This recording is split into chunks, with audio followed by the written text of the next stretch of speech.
नमस्कार, मैं हूं शिवांगी और आप देख रहे हैं परफेक्ट 24 न्यूज। वक्त है बिहार की कुछ बड़ी खबरों का। बिहार में एनडीए को गच्चा देगी वीआईपी। मुकेश सहनी की आरजेडी नेता की मुलाकात के बाद अटकलें तेज।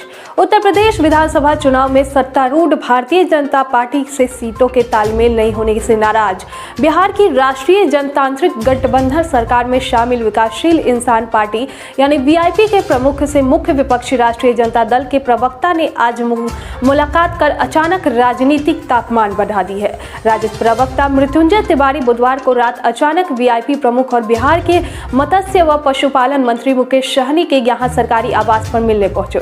दोनों नेताओं के बीच तकरीबन 1 घंटे तक बंद कमरे में बातचीत हुई। मुलाकात के बाद तिवारी ने कहा कि अरुण सहनी नाम का मैराथन खिलाड़ी है जो वैशाली जिले का रहने वाला है। वह एक चैंपियन खिलाड़ी है। उसकी नौकरी के सिलसिले में मंत्री सहनी से वह मिलने आए थे। उन्होंने कहा कि हम तो शुरू से ही खिलाड़ी के लिए लड़ते आए हैं। अरुण सहनी ने तो वैशाली के दौड़कर पटना आ जाता है, उसके साथ न्याय नहीं हो रहा है। बिहार में मौसम ने बदली करवट। 11 जिलों में तीसरे दिन भी रहा कोल्ड डे। बर्फीली हवाओं का प्रभाव राज्य भर में तीसरे दिन भी बना रहा। ठिठुरन से राज्य भर में जनजीवन प्रभावित हुआ। पटना समेत राज्य के 10 जिलों में पारा सामान्य में काफी नीचे होने की वजह से बुधवार को लगातार तीसरे दिन शीत दिवस की स्थिति रही। कई जिलों में धूप नहीं निकला। कोहरे के सघनता बढ़ने से सुबह में दृश्यता काफी कम रही। इससे विमान सेवाएं प्रभावित हुई। ट्रेनों की लेतलपीती भी जारी है। अधिकतम तापमान में आ रही गिरावट की वजह से मौसम विज्ञान केंद्र पटना की ओर से अगले 24 घंटों में 10 जिलों में कोल्ड डे का अलर्ट जारी किया गया है। 24 जनवरी के बाद ही मौसम में आंशिक सुधार होने की उम्मीद है। 21 जनवरी को कुछ जगहों पर ठंड से थोड़ी राहत मिल सकती है। भागलपुर में आज से बाधित रहेगी ये ट्रेनें। 90 मिनट देरी से खुलेगी बांका राजेंद्र नगर इंटरसिटी। जमालपुर रतनपुर के बीच डबल लाइन के लिए नए नॉन इंटरलॉकिंग का काम गुरुवार यानी 20 जनवरी से शुरू होगा। अभी प्री नॉन इंटरलॉकिंग का काम शुरू होगा। यह काम लगातार 4 दिनों तक चलेगा। इसके बाद नॉन इंटरलॉकिंग का काम होगा। इस वजह से कई ट्रेनों के परिचालन में बदलाव किया गया है।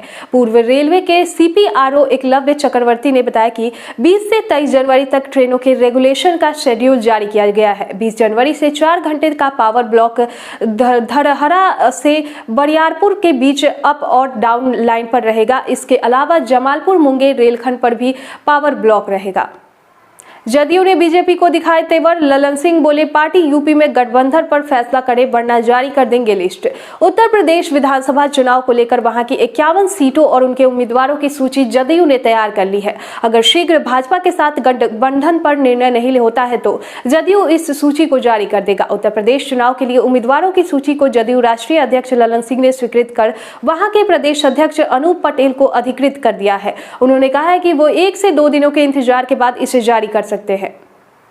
कोरोना संक्रमण के बीच नगर निकायों में काउंसलिंग पूरी। 207 शिक्षकों का हुआ सिलेक्शन। बिहार में जारी शीतलहर और कोरोना संक्रमण के बीच शिक्षक नियोजन प्रक्रिया के तहत निर्धारित शेड्यूल के मुताबिक पहले 3 दिन का कार्यक्रम बुधवार की शाम संपन्न हुआ। इसके तहत कुल 460 रिक्तियों के विरुद्ध विभिन्न कोटियों के कुल 207 अभ्यर्थियों का चयन अंतिम रूप से किया गया। छठे चरण के नियोजन के तहत तृतीय चक्र की प्रक्रिया पूरी होने पर शिक्षा मंत्री विजय कुमार चौधरी ने खुशी जताई। उन्होंने कहा कि सरकार ने अभ्यर्थियों से जो वादा किया था विषम परिस्थिति के बावजूद उसे शिक्षा विभाग ने सफलतापूर्वक पूर्ण किया है। नौतन नाव हादसा। 4 लापता लोगों में से एक उमा देवी का शव मिला। 3 की तलाश जारी। पश्चिमी चंपारण के नौतन प्रखंड के भगवानपुर गांव के पास गंडक नदी में हुए नाव हादसे में लापता 4 लोगों में से एक महिला उमा देवी का शव गुरुवार की सुबह नदी से निकाला गया। रामनाथ यादव घाट पर हुए इस हादसे में 3 लोग अब भी लापता है जिनकी तलाश की जा रही है। 60 वर्षीय उमा देवी गोपालगंज के पराई पट्टी यादवपुर की रहने वाली थी। उनके पति का नाम जगपति शाह है। उमा देवी का शव ट्रैक्टर में फंसा हुआ था। क्रेन की मदद से ट्रैक्टर के नदी से निकाला गया। बिहार में घटेगी या बढ़ेगी पाबंदियां। सीएमजी की बैठक आज। स्वास्थ्य विभाग और जिलों से लिया फीडबैक। कोरोना संक्रमण को लेकर राज्य में लागू पाबंदियों पर विचार विमर्श के लिए आज यानी गुरुवार को आपदा प्रबंधक समूह की बैठक कर रही है। बैठक में 21 जनवरी के बाद की पाबंदियों पर निर्णय लिए जाने की उम्मीद है।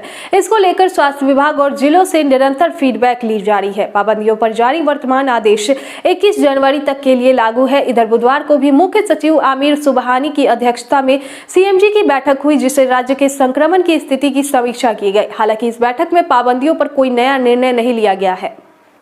5 डोज लेने वाली सिविल सर्जन मामले में नया खुलासा। पटना सीएस के सरकारी नंबर में हुआ 2 रजिस्ट्रेशन फर्जीवाड़े पर पर्दा डालने में जुटा विभाग।